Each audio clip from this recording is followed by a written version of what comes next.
The following is a presentation of Team Bonding, providing more than 100 live, virtual, or hybrid corporate team building activities for companies around the world. Visit teambonding.com to schedule your event now.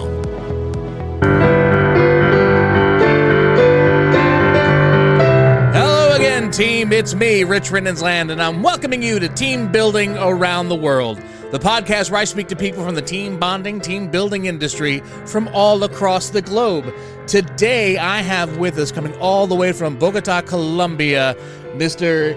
Daniel Trujillo.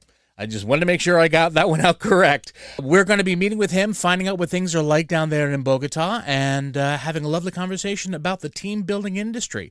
But first, I do want to give some love to my supporters. The show is supported by the Catalyst Team Building Network. Find out more about the world's largest network of team building providers at catalystglobal.com. We also want to thank our friends at B1G1, which can make your business a real force for good. Visit b1g1.com to get started. And now, ladies and gentlemen, again, coming to us all the way from Bogota, Colombia, the co-founder, I should say, and COO of, I'm going to get this correct, to Kadoma down there in Colombia, Mr. Daniel Trujillo. Please give him a huge round of applause.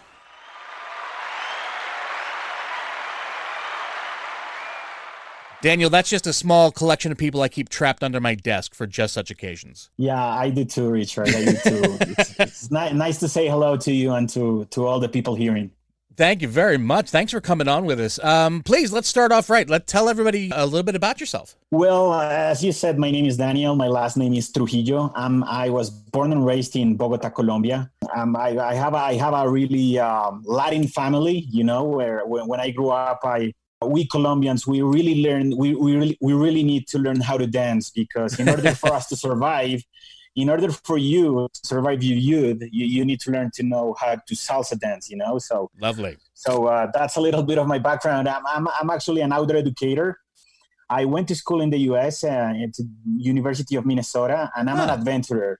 For many years, I have guided adventure trips and expeditions. I have canoed to the Arctic Circle. I have canoed parts of the Amazon River. I have biked the Way of Santiago in Spain. I have climbed to top of volcanoes in Costa Rica, and I have done several adventure trips and expeditions. So you're very lazy, is what I'm gathering. Well, I like to move around. You know, I don't like to be settled. I don't like to be trapped in four walls. You know, I like to see the world. I certainly can understand that. But tell me about it. How does an adventurous man like you get involved in team building? Well, actually, for many years in these expeditions, I facilitated learning processes with people. So when we took them canoeing, they learned about themselves. They learned about, self-confidence. They learned about social skills, about thriving, about resilience. And I always been a fan of creating these experiences for people to grow, in their personal and in their professional life. Mm-hmm. And with this, I started giving, conferences down here in Colombia. In the university, I learned, some coaching abilities and some experiential education abilities. So I used to consult with some companies, but I didn't do it full time. I did it every now and then between expeditions. But I found that team building is a way to reach to more people. Adventures, I love them. They are great, but you cannot take 100 people in an adventure, So that'd be a lot of canoes. Yeah, that'll be a lot of canoes and a lot of tents, a lot of portaging. And so in order for me I found in team building a way to reach more people, to get the message out.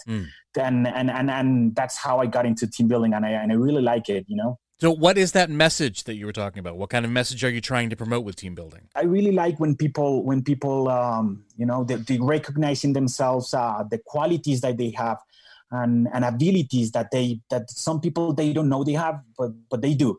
And in these experiences, they realize all these abilities, and they put those abilities in the service of a team or a community or their family.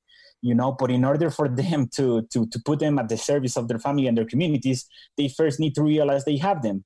And these team building experiences is a great way for people, to realize, it's like a realization for people. Realizing what? I mean, what was it like before? you came across them and tried to teach them the team dynamic? Well, it's all about balance. I think the biggest realization is that life is balance. Like we all have, our qualities and our flaws. We all have successes and failures. Right. But it's recognizing them. It's recognize who you are and how can you use your personality and these qualities in the service of a project or of a team or your professional life, but also to recognize your flaws.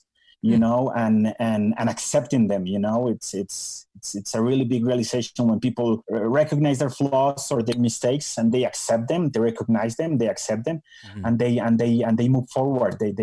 They do things in order to be better people. Looking at your adventurous lifestyle, is that something that, say, if somebody wanted to come into this industry, is that something that they should have within themselves, or can anybody really get involved in this? I think anybody can get involved. I think adventure was a way for me to get into it and Sure.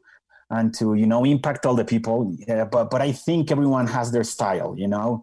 Some people have done it through yoga. Some people have done it through religion. And I think that what they do is they realize that life is about serving people, service. And when you put your qualities to the service of the people, then your life thrives.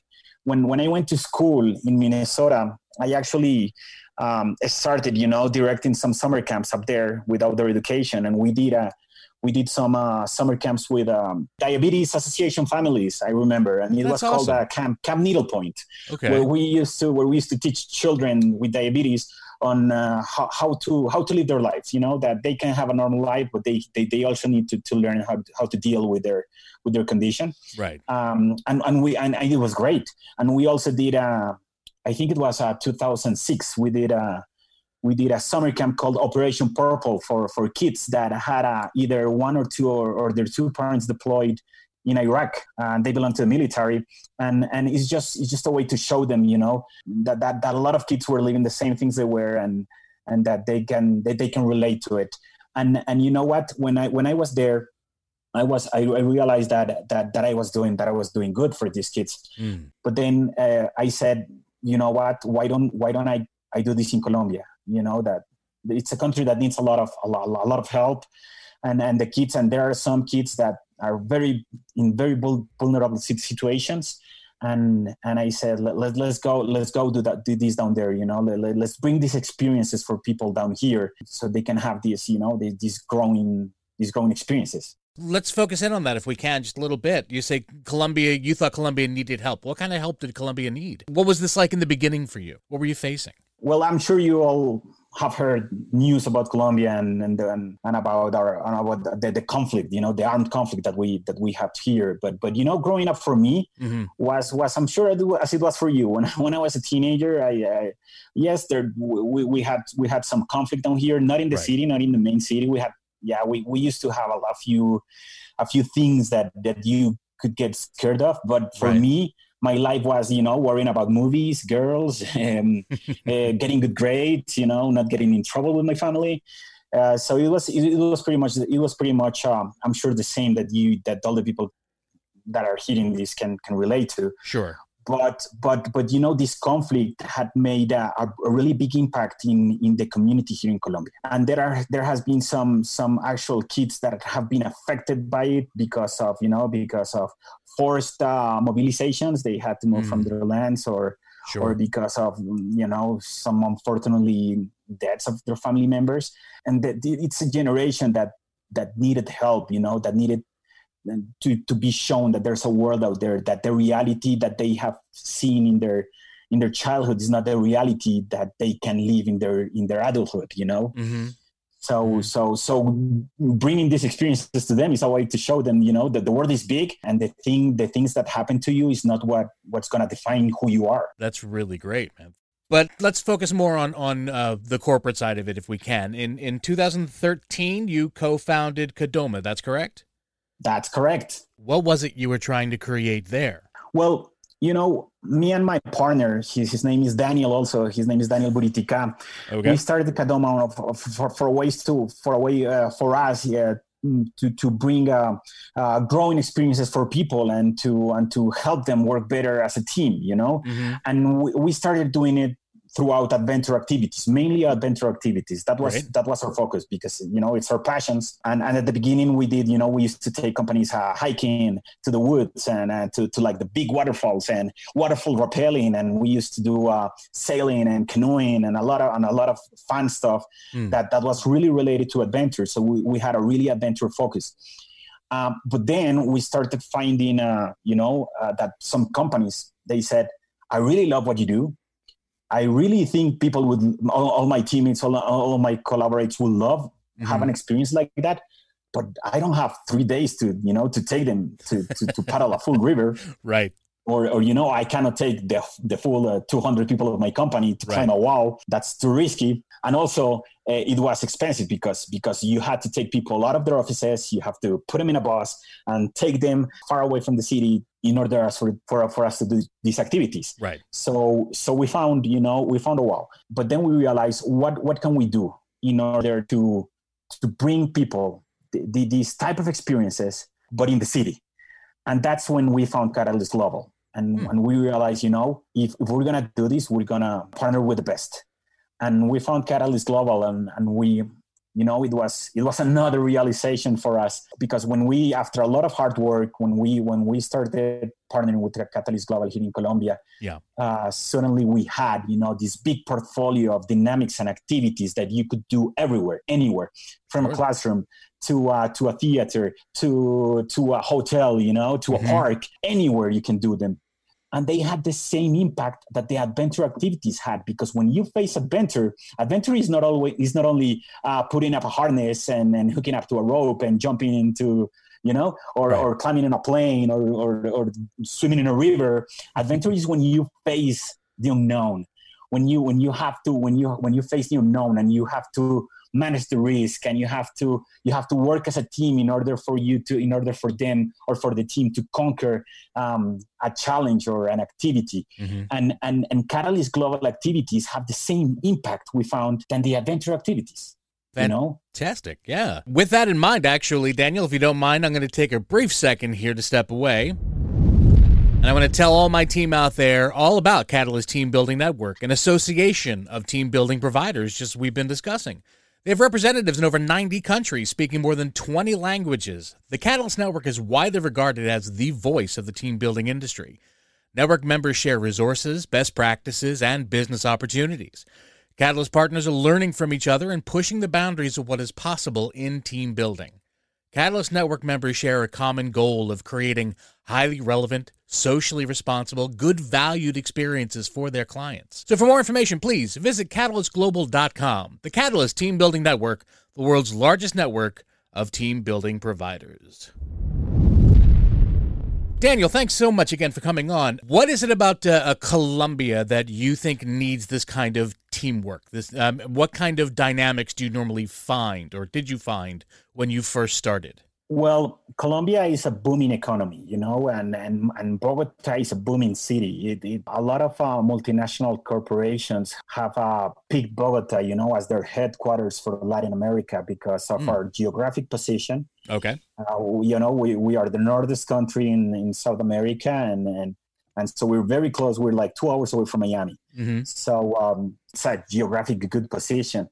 So the dynamics in my country, talking about business-wise, have changed so much because in the 80s and the 90s, you have, like old school mind-thinking corporation people, very, very, very boss-minded, very, very, very hierarchy. But now with this booming and with all the millennials coming into work, a lot of entrepreneurship has been going on, a lot of innovation, a lot of technology has been going on. So you find in dynamics of talking about team dynamics, you can find anywhere, all the specters of colors here in Colombia, from really old school companies to very new, good, open mindset companies. Mm-hmm. So you can find anything.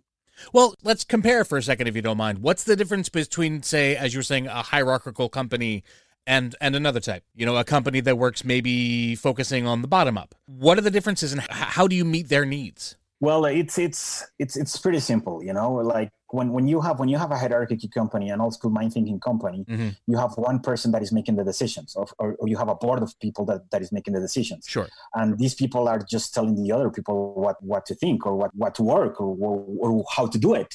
Okay. So when you go there, you really need, it's really tough, because you really need to get into that management level, and you need to show them that in order for this to work, they need to be more open-minded, and they need to understand that solutions can come both ways, not only from the way up down, but they can also come from the lowest levels to the higher levels. So that's really tough to do. So when you do that, you really need to go into the management level and make an impact there. Now, when you go to the other type of corporations, the open mind, new thinking corporations, they have challenges too, or they have their difficulty to work with. How These so? corporations they are very, very young, a lot of really smart people, open people, but when someone external comes to them, they have these blocks sometimes, like, who are you and what do I need to learn from you? Like, we have everything settled for us as a team. Right. So you need to really use activities, use icebreakers, to open their minds, so for them, in order to live a good experience. So would you say that one of your responsibilities is to try to get both those types of companies to meet in the middle, almost, to try to find a good balance?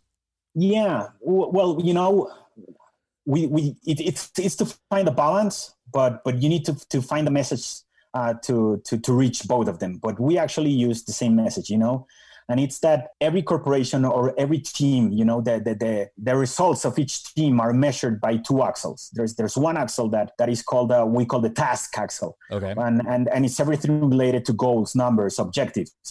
Gotcha. And when people go to a team, they know how they can collaborate with a team in the task axle, because they know what their studies, their master's degree, languages they speak, tools they know how to use. But there's another axle, and that's the human axle, and that's definitely nothing to do with what do you do, or what did you study, or what school did you went to. It's everything related with your personality, of who you are, where do you come from, your passions, your motivations, everything that you can put in there for you to thrive in the team. And it's equally important. What you do is equally important to who you are. And you need to find a balance in the middle. You need to understand that if you're going to school, you can go to the best school for, engineer, and then have a master's degree, and then have a doctorate, and then have, the best grades and win prizes. Right. But that's not going to guarantee the success in your life. You need to find a balance between who you are and what you do. Now, if you don't mind, let me switch gears a little bit and talk a little bit more about Colombia. What kind of charitable work do you do down there? Or charities me and my partner, actually, before we started the company, we used to do we do a lot of charitable work. And we actually started a summer camp down here called the Bacongo, where Colombia went to this peace process with the guerrillas. And we did this summer camp where we take kids from vulnerable communities, and we show them, we teach them about their qualities and values. And but we have a group of adults that help us, and we give these adults a leadership program, a leadership program that is leadership through service. And one time with this summer camp, we grabbed some ex-militants of the guerrillas, and we bring them into the summer camp. Wow. And it was a really wonderful experience, because we took the labels down of who you were or your story, and we get to meet the people, no matter what background you are. We won actually a prize of the World Economic Forum of, I think it was called, I forgot the name of it, but I think it was like the best youth initiative for peace building in the world. So we actually do a lot of charitable work. And it's the knowledge that we have gained being part of this wonderful network.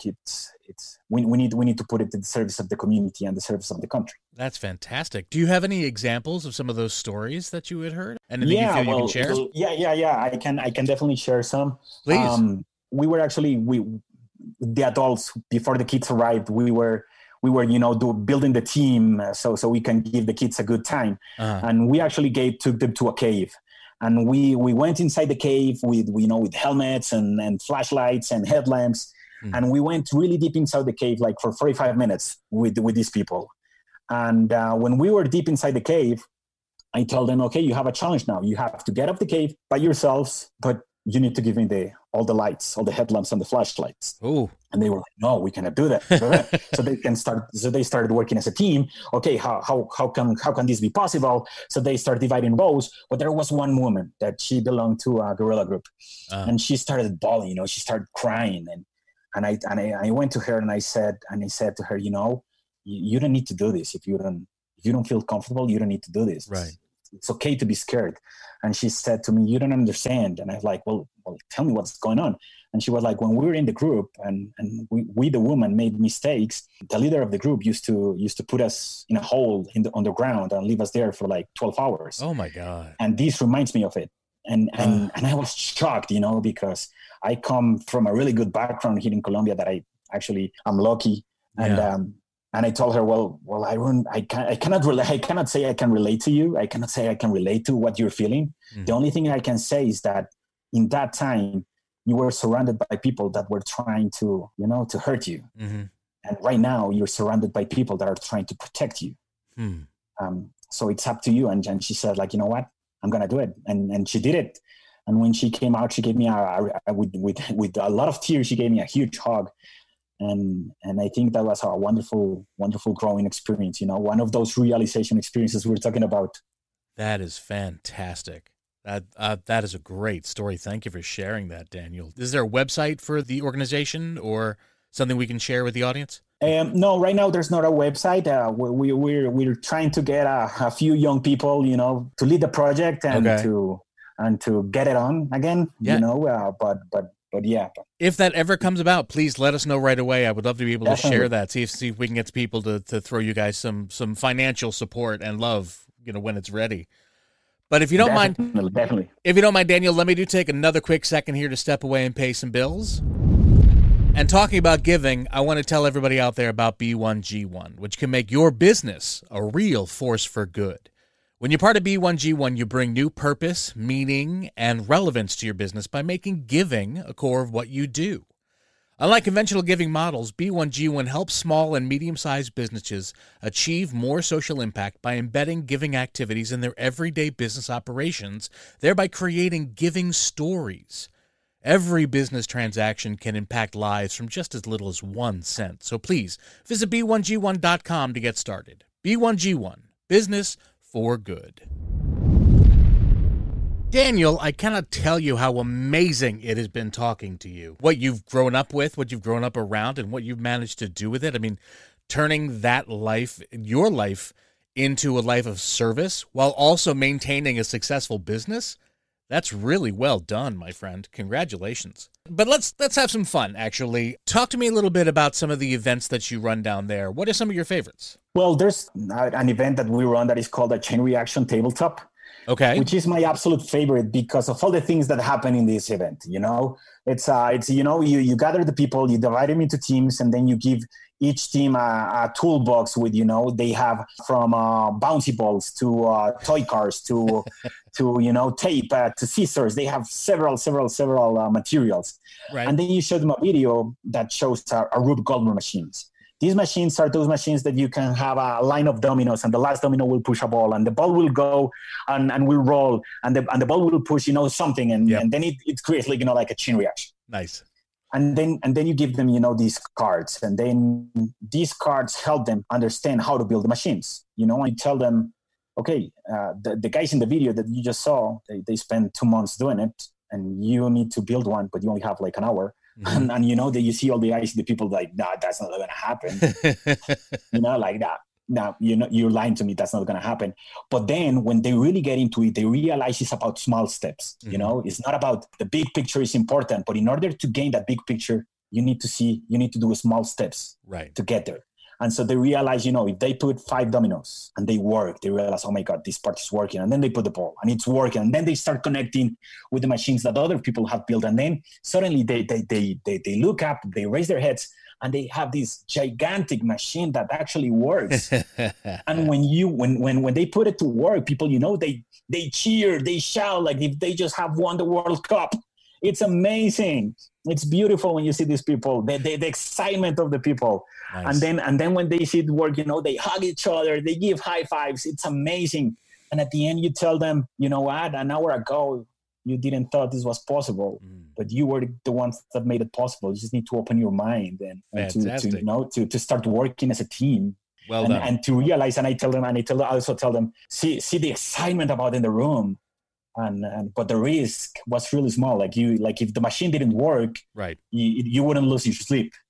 But what does that machine means in your life, in your team, in your work? And what are you willing to do in order for that to thrive?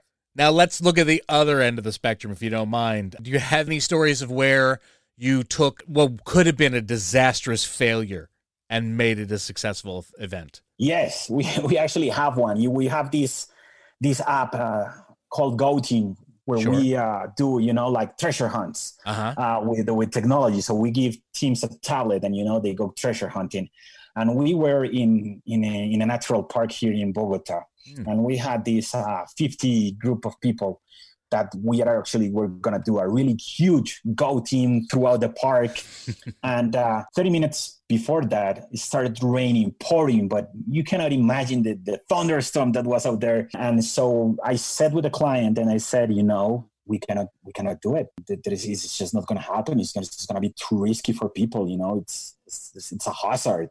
Right. And the client said to me, yeah, you're right, but we need to do something. And then she said to me some words I will never forget. And she was like, I trust you. Just come up with something. And so that's when teamwork, actually, when you have to start applying it, because I gathered my group of facilitators and I said like, all right, this is what's going on. What are we going to do?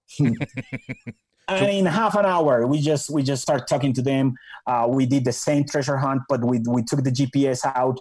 But we had to do it in a room. It was 50 people in a small room, and the facilitators, they were great. People were laughing. They had a wonderful time, and it was actually one of the best events we had.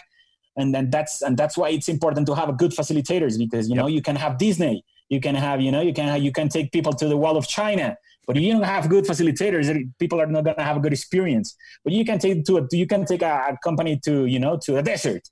But if you have the right group of facilitators, you're going to have a wonderful time. You're going to have a wonderful experience, a wonderful growing experience.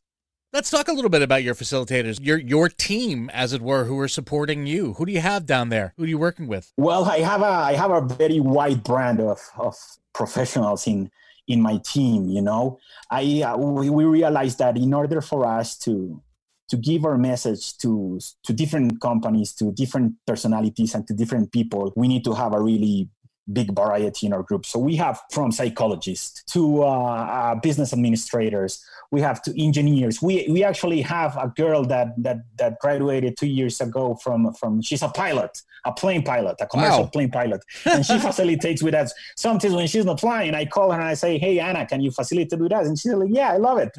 So and it's great because that gives us different perspectives. Sure. Now, what about you personally? Who do you have in your personal life? Well, I have my personal life. I would consider myself a really lucky guy. Okay.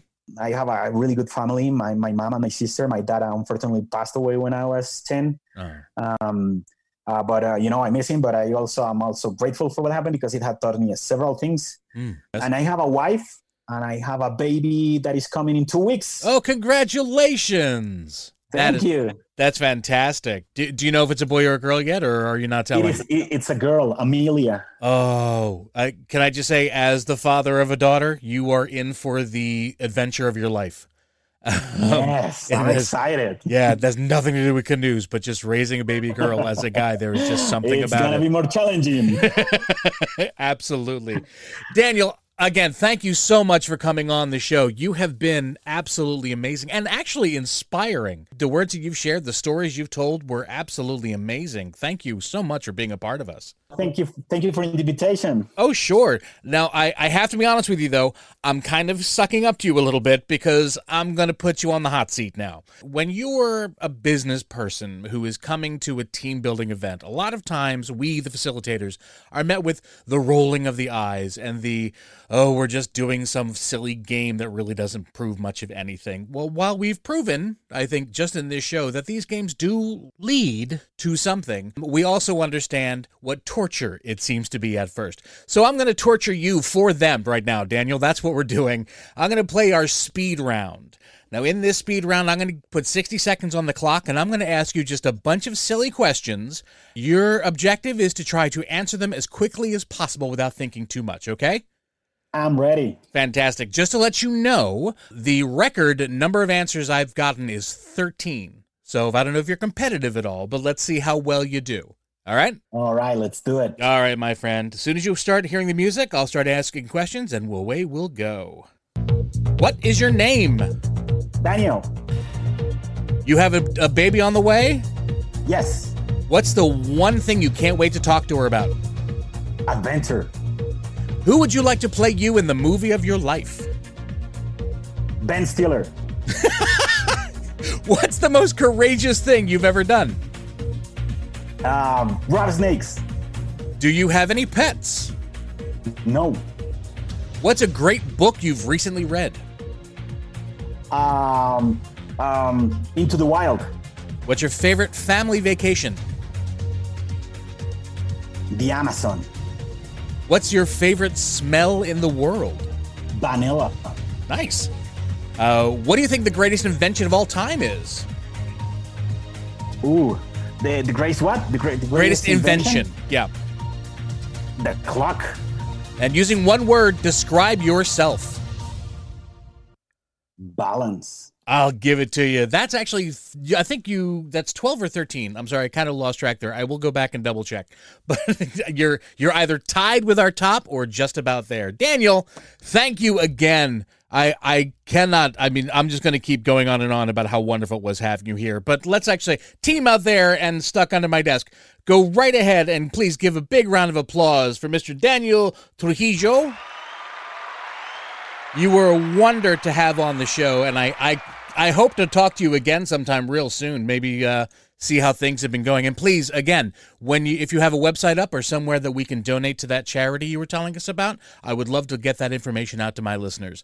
But for everyone out there, thanks for listening to Team Building Around the World. If you like this show, please share it with a friend or a colleague, and we'd be grateful if you would subscribe to us on Apple Podcasts or wherever you find your favorite podcasts and leave us a favorable review. If you don't have a favorable review to tell us, well, then just shut up about it. Everything's fine.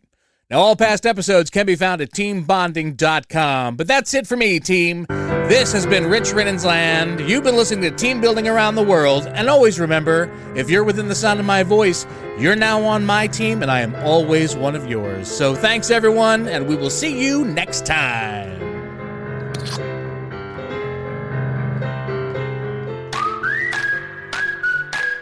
It's been said that you learn more about a person in an hour of play than in a year of conversation. So why not put your coworkers to play with the help of the team at Team Bonding? Team Bonding was founded over 20 years ago with one simple question. How can employees have a great time while fostering strong, authentic bonds between people who work together? Their catalog of innovative events includes scavenger hunts, Jeopardy, and much more. Each activity, whether live, virtual, or hybrid, maximizes the impact of team building with an accent on fun. Visit teambonding.com to schedule your event now. Team Bonding, when you want seriously fun results.